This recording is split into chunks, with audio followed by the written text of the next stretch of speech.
नमस्कार, मैं हूं प्रवीण दुबे। जिंदगी एक हादसा है और कैसा हादसा, मौत से भी खत्म जिसका सिलसिला नहीं होता। थोड़ी सी गफलत और जिम्मेदारों की अनदेखी कैसे कुछ सेकंड में चलते फिरते दौड़ते इंसान को झुलसे क्षत विक्षत लाशों में तब्दील कर देती है। ये आज हरदा में देखने को मिला।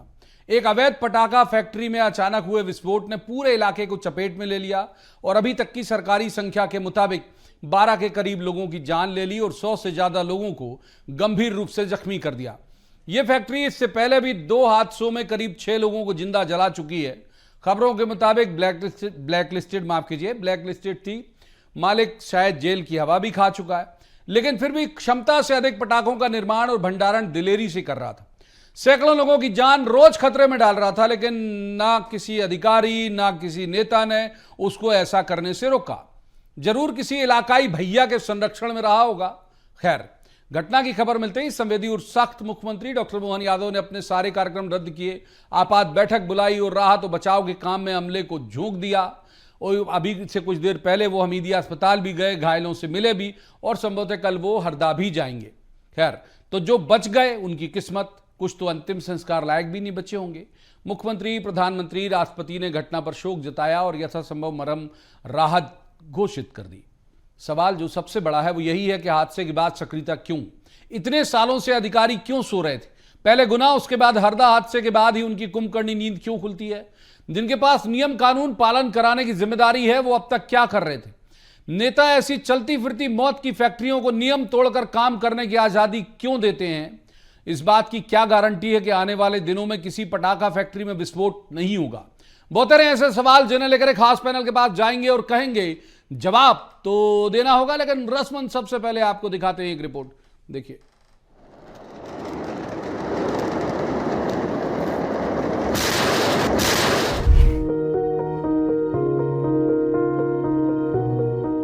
ये तस्वीरें इतना बताने के लिए पर्याप्त हैं कि हरदा की पटाखा फैक्ट्री में हुआ विस्फोट कितना खतरनाक और भयावह था। आसमान तक पहुंचती आग की लपटें और मीलों तक कांपती धरती ये बता रही कि इसमें भंडारण किस सीमा तक था और कैसे नियमों को ताक पर रखकर ये फैक्ट्री चल रही थी। अब तक तकरीबन 8 लोगों को चीथड़ों की शक्ल में भयावह मौत देने वाली और 100 से ज्यादा लोगों को अंग भंग करने वाली इस फैक्ट्री का मालिक राजू अग्रवाल नाम का व्यक्ति बताया जा रहा है। इसकी फैक्ट्री में 5 साल और 3 साल पहले भी हुआ था हादसा। दोनों हादसों में 6 लोगों की जान गई थी। उस समय प्रशासन ने इसकी फैक्ट्री को ब्लैकलिस्टेड किया था। इसका मतलब ये कि ये फैक्ट्री अभी भी अवैध है। अवैध फैक्ट्री में इतना बारूद का संग्रहण, ये बड़ा सवाल है। हालांकि सीएम डॉक्टर मोहन यादव पहले राहत और बचाव पर फोकस कर रहे हैं। एक ट्वीट में उन्होंने कहा कि उसके बाद दोषियों को भी बख्शा नहीं जाएगा। घायलों को तुरंत नजदीक के हॉस्पिटल में इसकी सुविधा मिले पर यूनिट चालू हो जाए, इसलिए इंदौर, भोपाल, होशंगाबाद सभी दूरभाष यूनिट और डॉक्टरों की टीम तैनात कर दी।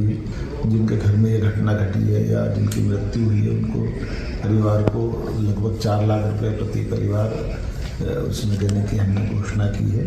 कोशिश कर रहे हैं कि इसमें जो घायल हैं उनको पूरा यथायोग्य सब प्रकार का इलाज कराया जा सके और इसमें इस घटना के जाँच के आदेश भी मैंने दिए हैं। होम सेक्रेटरी इसकी जाँच करके पूरी रिपोर्ट मेरे को देने वाले हैं। प्रधानमंत्री नरेंद्र मोदी, राष्ट्रपति द्रौपदी मुर्मू ने भी हरदा हादसे पर गंभीर दुख जताया है। प्रधानमंत्री राहत कोष से सहायता राशि भी जारी की गई है।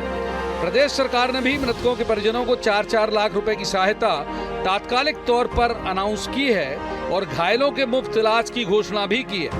सरकार की सक्रियता पर सवाल नहीं है, लेकिन लोकल एडमिनिस्ट्रेशन पर गंभीर सवाल है।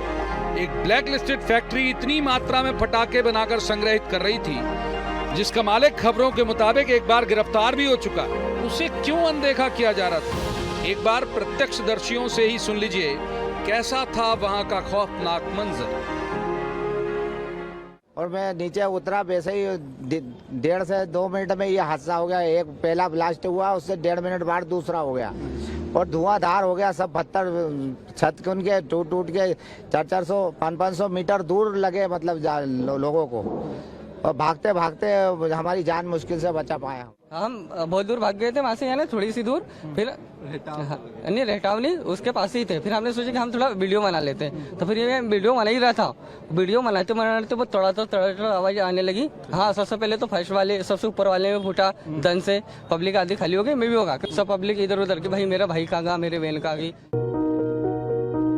पटाखे फैक्ट्री में विस्फोट का यह पहला मामला नहीं है। कई जिलों में ऐसे हादसे पहले भी लोगों की जिंदगियां निगल चुके हैं, लेकिन दिक्कत यह है कि प्रशासन हादसे के बाद ही जागृत होता है और उसके बाद गहरी नींद में सो जाता है। क्योंकि नए मुख्यमंत्री मोहन यादव सख्त कार्रवाई लगातार कर रहे हैं, ऐसे में उम्मीद की जानी चाहिए कि इस बार के दोषी स्थायी तौर पर नपेंगे और लोगों को न्याय मिलेगा। Bureau report, BSTV। उन मेहमानों का मैं आपसे तारुफ करा दूं जिनके साथ हम चर्चा को आगे बढ़ाएंगे। हमारे साथ हैं डॉक्टर गुलरेज शेख, बीजेपी के विद्वान ऊर्जावान प्रवक्ता हैं। बहुत स्वागत है गुलरेज जी का। दूसरे मेहमान हैं दिनेश निगम त्यागी, स्टूडियो से हमारे साथ वरिष्ठ पत्रकार हैं, बहुत अच्छे राजनीतिक विश्लेषक हैं, दिनेश जी का भी स्वागत। और तीसरे मेहमान हैं पवन पटेल, ये प्रदेश महामंत्री हैं, कांग्रेस के विद्वान ऊर्जावान प्रवक्ता भी हैं। पवन जी का भी बहुत बहुत स्वागत है। शुरुआत करेंगे जाहिर तौर पर आज गुलरेज जी से, उनकी गवर्नमेंट है यहाँ पर, लंबे वक्त से राज कर रहे हैं साहब आप यहाँ पर। ये गुना में हादसा होगा तो फिर सक्रियता होगी, हरदा में होगा तो फिर सक्रियता होगी, तो फिर जिले में कलेक्टर, कमिश्नर, अलग अलग विभाग के लोग क्यों बैठा रखे हैं सरकार ने कि जो बिल्कुल भी सतर्क नहीं रहते हैं, बिल्कुल भी तैयारी नहीं करते? गुलरेज जी देखिए प्रवीण जी, सबसे पहले तो मेरी संवेदनाएं हैं उन लोगों के साथ जिनकी जानें गई हैं, जो जख्मी हुए हैं, जिनके घर का साया उठा है, जिनके बच्चे बिलक रहे हैं। जहां तक बात है कि कौन दोषी है, तो उसके लिए जांच कमेटी गठित की जा चुकी है और आप देखेंगे कि जल्दी ही उसकी रिपोर्ट भी आएगी। लेकिन हमारी आज की जो प्राथमिकता है प्रवीण जी, वो ये है कि जल्दी से जल्दी जितने लोगों को इस समस्या से निकाला जा सके, जो राहत दी जा सके, चाहे उनको शारीरिक राहत दी जा सके, चाहे उनको दूसरे तरह से जिनके घर खराब हुए उनको राहत दी जा सके, तो वो प्राथमिकता है। ये 24 आवर की लगभग एक्सरसाइज होती है, उसके बाद सारी चीजें डेफिनेटली होंगी। आपने देखा है कि उसके लिए भी जांच की टीम भी मुख्यमंत्री महोदय ने गठित कर दी है। इस पर मुख्यमंत्री महोदय की पैनी नजर है। संवेदनशीलता पे सवाल नहीं, हम देख भी रहे हैं उनको, 4-5-6 मामले उनके देख लिए। मैं तो केवल सवाल ये कर रहा हूं कि ये अमला सीएम के का वेट क्यों करता है कि भाई सीएम बोलेंगे तब एक्टिव होंगे हम? मेरा सवाल ये है जिले का अमला खासतौर पर। देखिए प्रवीण जी, कितनी चीजें कितने हद से अवॉइड हो जाते हैं। जब अवॉइड हो जाते हैं तो न वो आते हो, आने भी नहीं चाहिए, ना चर्चा होती हो, होनी भी नहीं चाहिए। लेकिन जहां पर लेक्यूना होते और इस प्रकार की विभत्स घटना होती है तो डेफिनेटली हम पे चर्चा करते हैं और नई नई प्रक्रियाएं भी बनती हैं। आपको स्मरण होगा कि कोविड के समय एक अस्पताल में आग थी और जब वो आग लगी थी तो उस समय भी सारे पैरामीटर्स थे, उस समय भी एनओसी मिलती थी, फायर की सब होता था। लेकिन उसके बाद दूसरी चीजें क्राइटेरिया रखा गया, स्कूल और अस्पताल जितने भी हैं उनमें से वाटर टैंक भी होना चाहिए, अलग पाइप भी लगना चाहिए, मोटराइज पाइप होना चाहिए, तभी एनओसी मिलेगी। वो काम भी हुआ। तो नई चीजें भी सामने आती हैं। अभी एक बात सामने आई कि राजू श्रीवास्तव जिसकी ये फैक्ट्री थी वो सजा याफ्ता भी था, एक बार स्टडी हो चुका है। लेकिन मुझे जो मालूम पड़ा पत्रकारों से कि उसको संभवतः जो राहत मिली थी वो न्यायालय से मिली थी। अब क्या कहूं? ठीक है, मैं दूसरे मेहमान को इनका लेता हूं, पवन जी को इनका लेता हूं। आपसे मोटी मोटी बातें सारी ले ली। पवन जी, हरदा हादसे पे आपकी पहली टिप्पणी। देखिए, पीड़ित व्यक्ति के पीछे मेरी गहरी संवेदनाएं हैं, दुख से संवेदनाएं हैं, भावनात्मक संवेदनाएं हैं। और दूसरी बात, यहाँ पे हम इस चीज का डिस्कशन इसलिए कर रहे हैं कि ताकि हम अपनी जिम्मेदारी का निर्वहन कर सके। किस गलतियों के कारण इस टाइप के काम होते हैं, इस टाइप के हादसे हो जाते हैं। ये मेरा लास्ट कोट करिए, क्योंकि अभी ये बोलने वाले बोल देंगे कि राजनीति करते हैं, राजनीति करने वाली बात नहीं है। इस तरह के मुद्दों में कभी राजनीति किसी को करनी भी नहीं चाहिए। ये संवेदनशीलता से जुड़े हुए मुद्दे होते हैं। लेकिन हमें ये जरूर करना चाहिए कि कुछ ना कुछ ऐसा मील का पत्थर साबित होना चाहिए कि अगली बार इस तरह की फैक्ट्री में विस्फोटक ना हो। तो सही मायने में देखेंगे कि सीएम साहब सही मायने में गंभीरता से उस मामले को ले रहे हैं। हम ये पूछना चाहते हैं कि जब ये वो फैक्ट्री जो है उसका जो संचालक था उसको 10-10 साल की पहले भी सजा हुई थी और इतने बड़े रेसिडेंशियल एरिया में फैक्ट्री का संचालन कैसे करा था? उसका लाइसेंस जब निरस्त करा गया था, इस राजनेता के कहने पर उसका लाइसेंस को वापस बहाल कर दिया गया। ये सब में हम कहते हैं, अगर नियम कानून भारतीय जनता पार्टी इतना लगातार बोलती रहती हमारी पॉलिसी, हमारी नीतियां, हमारे काम इतने अच्छे हैं, तो इस टाइप की घटनाएं कैसे घट जाती? कहीं ना कहीं वहां पे ठीक है। जवाबदेही भारतीय जनता पार्टी की जवाबदेही होनी चाहिए। पवन जी, भारतीय मोटी मोटी जनता बात आपकी पार्टी- ले ली। तीसरे मेहमान को इन करूंगा, दिनेश सिंघम त्यागी, वरिष्ठ पत्रकार हैं, अच्छे राजनीतिक विश्लेषक हैं। दिनेश जी, आपकी टिप्पणी इस हादसे को लेकर। प्रवीण जी, जिस ओर आप इशारा कर रहे हैं मेरा भी वही कहना है। घटना पेटलावद में हुई थी, घटना अभी गुना में एक बस दुर्घटना हुई थी, वो भी अवैध थी। यहाँ घटना हुई, ये फैक्ट्री पहले अवैध थी, सजा हो चुकी थी। 4-5 जगह हुई, बालाघाट भी हुई, जी जी। पटाखे की फैक्ट्री में तो 4-5 जगह हुई। इससे अलग हट के आप देखिए तो कोई अपराधी अपराध कर देता है तो उसका मकान अवैध बना है तो उसको तोड़ देना है। इसके बाद सारे तालाब जो है सिकुड़ते जा रहे हैं, वहाँ अवैध रूप से मकान बने हैं। मेरा कहना यह है सरकार इस तरफ कब ध्यान देगी कि अवैध से मुक्ति मिले लोगों को। जिस दिन से अवैध से मुक्ति का अभियान चलेगा कि कोई चीज़ अवैध ना हो, बस अवैध ना चले, फैक्ट्री अवैध ना चले, कहीं कुछ अवैध ना हो, तो आप समझ लीजिए बहुत सारी समस्याएं अपने आप ठीक हो जाएंगी। पेटलावद में तो 79-80 लोगों की डेथ हुई थी। शिवराज सिंह जी गए थे तो लोगों ने रास्ता रोक लिया था, जाने नहीं दे रहे थे, तो शिवराज जी वहीं बैठ गए थे। और बाद में नतीजा क्या हुआ, जब रिजल्ट आया, जब कोर्ट का फैसला हुआ, सबको मालूम है, मुझे लगता है वो बरी हो गया जो आरोपी था। तो तात्कालिक संवेदना में अभी मोहन यादव जी ने बहुत तत्परता दिखाई, चारों तरफ से हमला पहुंच गया, राहत कार्य चल रहे हैं, अस्पताल में आ गए। अभी हो सकता है रात तक वहां के एसपी कलेक्टर बदल जाए या उन पर कोई कार्रवाई हो जाए, यहाँ पीएस तक कार्रवाई हो जाए। लेकिन मुझे लगता है इस देश के अंदर, इस प्रदेश के अंदर हर स्तर पर जो चीज़ें अवैध चल रही हैं, जब तक अवैध के खिलाफ अभियान नहीं चलेगा और जो जिले के स्तर हैं, नीचे के अफसर हैं, नीचे से ऊपर तक, वो अपनी जवाबदारी नहीं समझेंगे, इस अवैध पे रोक नहीं लगाएंगे, तब तक ऐसी घटनाओं को रोका नहीं जाएगा। मुझे लगता है सबसे ज़्यादा ध्यान देने की जरूरत इस ओर है। गुलराज जी, महत्वपूर्ण बात कह रहे हैं दिनेश जी। गुना वाली बस भी बिना परमिट थी, यानी अवैध कह सकते हैं। ये फैक्ट्री के बारे में भी कहा जा रहा है कि भाई इसका लाइसेंस जो है, हालांकि कई तरह की चीजें आ रही, कुछ आ रही कि भाई 3 थे तो 3 लाइसेंस थे। मैं पूरी अथॉरिटी के साथ नहीं कह पाऊंगा कि अवैध ही था, लेकिन जगह अवैध थी, ये पक्का लोग बता रहे हैं कि जहां पे उन्होंने खोला वो जगह वो माकूल नहीं थी। आपकी टिप्पणी? देखिए, जब तक के जांच की रिपोर्ट नहीं आती, अभी तो कोई भी निश्चित रूप से नहीं कह सकता कि थी कि नहीं थी, लाइसेंस थे कि नहीं थे, क्योंकि अलग अलग चीजें अलग अलग तरफ से मीडिया से आ रही है। कोई कहता है कि इंस्पेक्शन हुआ था तहसीलदार का 1 महीने पहले, यदि 1 महीने पहले तो फिर अवैध नहीं हो सकती।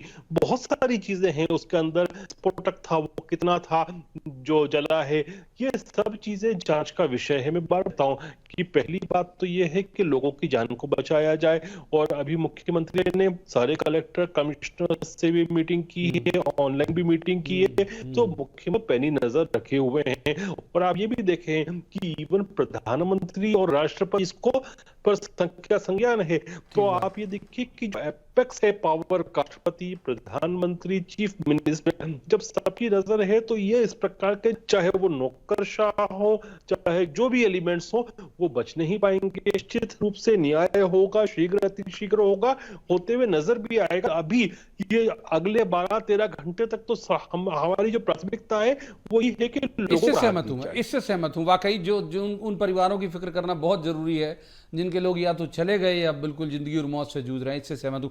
एक बार इनका लेता हूं पवन जी को। पवन जी, थोड़ा वक्त देना चाहिए मतलब विपक्ष को भी। इस बात से तो मैं बेशक सहमत हूं कि पहली प्रायोरिटी क्या है। पहली प्रायोरिटी ये है कि जो लोग अंदर रहे होंगे या जो हम ठीक मीमांसा स्टूडियो में कर रहे हैं उसके होने की, लेकिन गवर्नमेंट की प्रायोरिटी में कार्रवाई कैसे हो सकता है? गवर्नमेंट की प्रायोरिटी में तो ये होगा कि भाई उन्हें बचा लें, या जो लोग जिनके यहाँ कैजुअलिटी हुई उन्हें कुछ मदद पहुंचा दें। विपक्ष के पास तो अभी नई सरकार है, पूरे 5 साल पूरे बचे हुए हैं, कर ले कार्यवाही, उसमें समय की कोई कमी नहीं है। और रही जो दूसरी बात जो आज जैसे बोल रहे, मैं आदरणीय पत्रकार जी से पूरी तरह से, दिनेश जी से सहमत हूं कि आज तो घायलों का फ्री में इलाज हो जाएगा, हम 2-2 लाख रुपए दे देंगे, जब तक टीवी के कैमरे हैं वहां पे अधिकारी बड़ा भाग दौड़ हो रही है।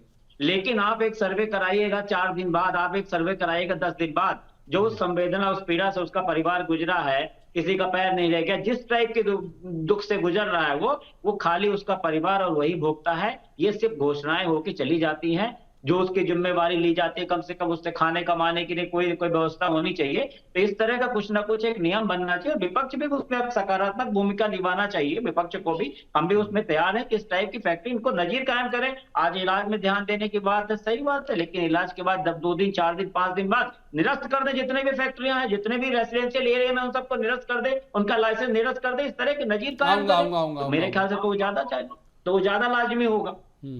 एक बार दिनेश जी को इन कर लेते हैं, फिर आ रहा हूं गुलरेज जी आपका, दिनेश जी की टिप्पणी लेते हैं। दिनेश जी, बहुत सारे मसले में हम देखते हैं कि भाई मतलब डीएम ये जो जिम्मेदारी भाई कितनी जगह है, अभी मोहन जी हैं, उसके पहले शिवराज जी रहे हों, जो भी जी रहे हों, कमलनाथ जी रहे हों, वो कितने जिले और कितने तहसील जाएंगे रेगुलर। मतलब ये व्यवस्था बनी इसीलिए ना कि भाई डीएम मॉनिटर करेगा, डीएम जिले का राजा है, वो मॉनिटर करेगा, एसपी मॉनिटर करेंगे, जो डिपार्टमेंट है उससे जुड़े हुए वो मॉनिटर करेंगे। ये कहाँ मिसिंग, और या फिर इन पर प्रेशर रहता है किसी पॉलिटिकल पार्टी का, क्या लोकल लीडर का? बिल्कुल, एक तो राजनीति है ही,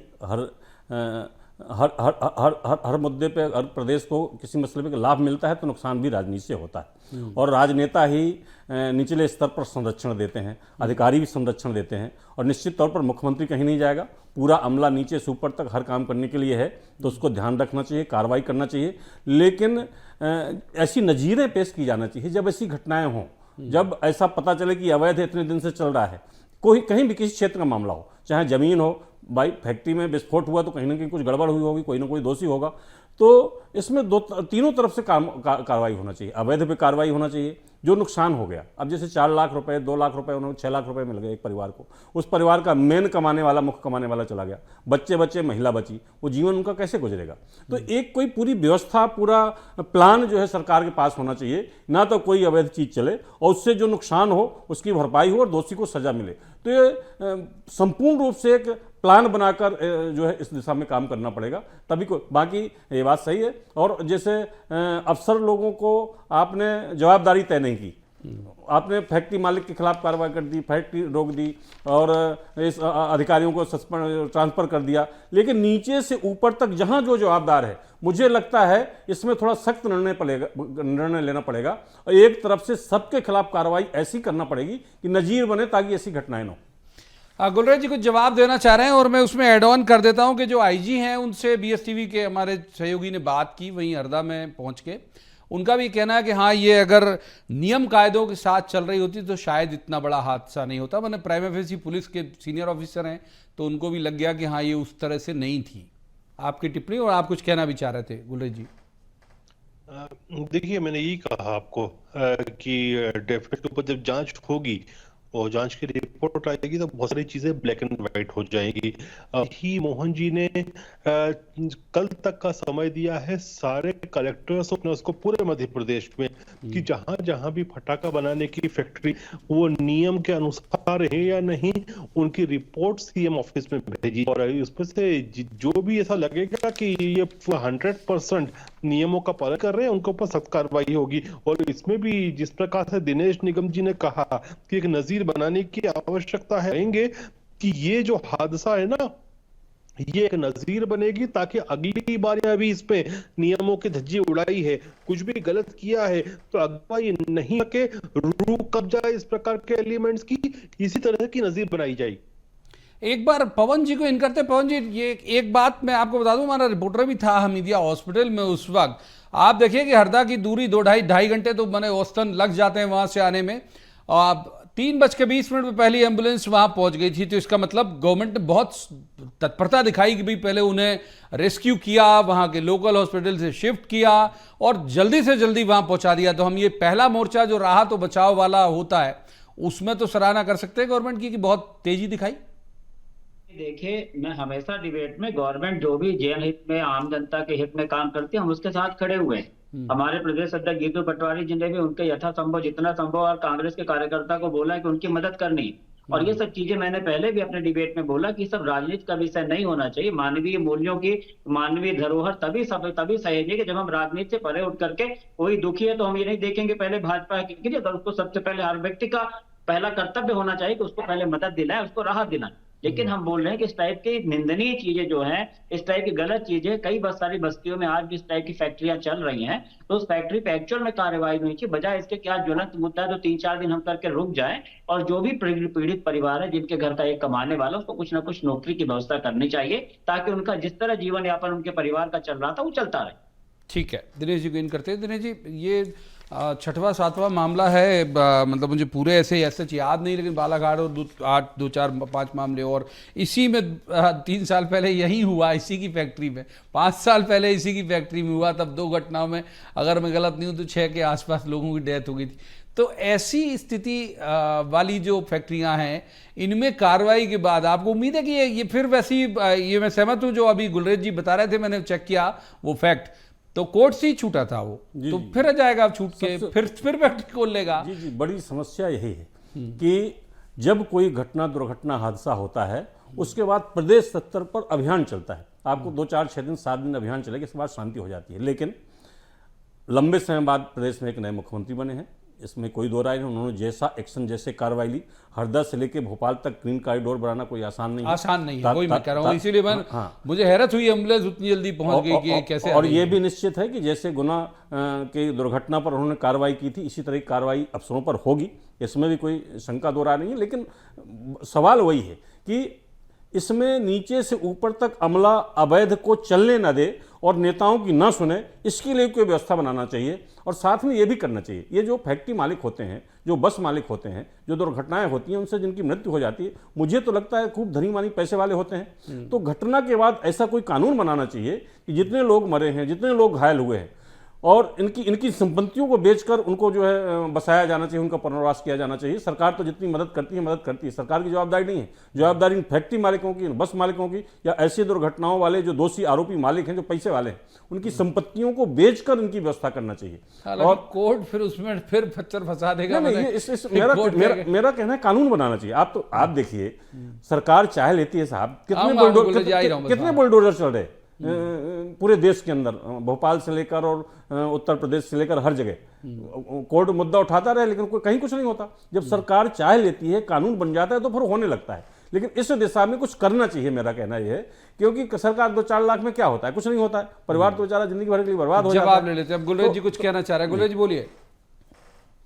देखिए, अभी दिनेश जी ने एक बात कही कि इसमें सख्त कानून बनना चाहिए, उनकी जो प्रॉपर्टी है उसको जब्त करके जो जिनको लॉस हुआ है उनकी मदद की जाए। देखिए, इसमें कोर्ट ही नहीं, विपक्ष का भी कोई रोल अच्छा नहीं रहा है। अभी एक कानून आया था ड्राइवर्स को लेकर। आप ये सोचिए कि अभी कोई ड्राइवर कोई वोल्वो बस चलाता होता, वो उसमें खुदा खास्ता 25-30 लोगों की घटना हो जाती, हाथ पैर कट जाते, बॉडीज नहीं मिलती, उसमें आग लग जाती। तो अभी हम यही डिस्कस करते होते, फिर ये बोलते कि उसमें सख्त से सख्त कानून बनाना चाहिए कि शायद उससे शराब पी रखी हो, शायद वो मानसिक रूप से सही नहीं हो। तो जब ऐसे कानून बनाए जाते हैं तो उसके खिलाफ लोग आवाज उठाते हैं, विपक्ष उनका समर्थन करता है। अभी थोड़े दिन पहले देखा हमने। तो ये सब चीजें जो होती है ना, हम तय करते हैं जब कुछ होता है, लेकिन जब कानून बनाने की बात आती है तो हम पूरी राजनीति खेलते हैं। ये रुकना पड़ेगा, और जब तक ये नहीं रुकेगा, आप ऐसे सख्त की अपेक्षा न करें। बिल्कुल सही। एक बार पवन जी विन करते हैं। पवन जी, हिट एंड रन के मामले में तो आप लोग तत्काल, मैं सहमत होगी, खड़े हो गए थे आप लोग तुरंत ड्राइवरों के फेवर में। तो अगर ये कोई कानून बनाएंगे तो आपका कुछ, आप संपत्ति कैसे बेच सकते हो, ये कैसे कर सकते हो, पूरे घर को क्या अनाथ कर दोगे, तो फिर लंबी सियासत शुरू हो जाएगी अगर ऐसा कोई कानून आया अभी। नहीं तो कानून को सभी पक्षों को आकलन करने के बाद कानून बनना चाहिए ना। कोई कानून ऐसा नहीं बनना चाहिए कि अडानी अंबानी को फायदा हो। ऐसे तो तीनों काले कानून थे, पूरा किसान खिलाफ था, 750 किसान मर गए, आतंकवादी बोला मोदी जी ने उनको, फिलिस्तीनी बोला, फिर तीनों काले कानून वापस ले लिए जब उनको लगा कि उत्तर प्रदेश का चुनाव हार जाएंगे। तो मेरा मत है कि नियम कानून सभी पक्षों को रख के करना चाहिए। मामले में अगर वो ड्राइवर नहीं जाता, अगर मान लीजिए गाड़ी छोड़ करके नहीं जाएगा, तो वहां भीड़ उसको पीट के मर जाएगी। कई बार टेक्निकल खामियां रहती है, कई बार नई बस में भी हो जाता है। किसी एक पहलू के हिसाब से कानून को नहीं बनाना चाहिए, हर पहलू का अच्छी तरह से आकलन करना चाहिए कि उस कानून के पीछे क्या है। हम कहते हैं कि एक चीज बना दो, उसको अगर जो जितना मुझे संज्ञान है, पूरी तरह से उसको नहीं पढ़ा, लेकिन जितना संज्ञान है कि उसको गाड़ी छोड़ के नहीं जाएगा। सबसे पहला रिएक्शन होता है कि बड़ी गाड़ी वाले को लोग वहीं उतार करके पीटने लगते हैं। उसका घर, वो भी परिवार पाल रहा, उसका भी परिवार पाल रहा, बहुत रईस आदमी तो होगा नहीं और बस चला रहा है, कोई गरीब ठीक होगा है। बेचारा किसी तरह रोजी रोटी करके। तो आप कहते हैं, मेरा निवेदन है कि बड़े मन से करिए। गुलरेज जी बार बार वही कांग्रेस भाजपा की बात कर रहे हैं, बार बार पक्ष विपक्ष की बात कर रहे हैं। आप यहाँ की बात करोगे तो वहां ले जाएंगे। अरे मैं कहता हूँ, जब मैं खुले मन से बोल रहा हूँ कि इस टाइप की घटनाएं नहीं घटनी चाहिए, उसमें करिए। आपके हर पक्ष को, आप सत्ता में हो, आपकी रिस्पॉन्सिबिलिटी बननी चाहिए, आपकी जवाबदारी होनी चाहिए इस टाइप की घटना ठीक है, घटी। दिनेश जी तो ये वेन बड़े मन से एक्सेप्ट करो उस दिनेश चीज जी को। वेन करते हैं। दिनेश जी, क्या हम इस बात को लेकर, मैं, आप और पूरा पैनल इस बात को लेकर मुतमईन हो सकता है कि कुछ महीने, कुछ साल या कुछ दिन के बाद हम फिर नहीं बैठेंगे ऐसे किसी हादसे पर, या इसकी पुनरावृत्ति नहीं होगी, ये इसको लेके कोई इत्मीनान आपके मन में है? बिल्कुल नहीं है, मुझे लगता है किसी को नहीं होगा। जैसी व्यवस्थाएं चल रही हैं, जैसा राजकाज चल रहा है, तत्काल किसी बड़े हादसे पे, बड़ी घटनाक्रम पे कार्रवाई तो हो सकती है, इलाज हो सकता है, राहत की घोषणा हो सकती है, लेकिन ऐसे हादसे, दुर्घटनाएं न हो, इनको लेके बैठने, अपन चर्चा न करें।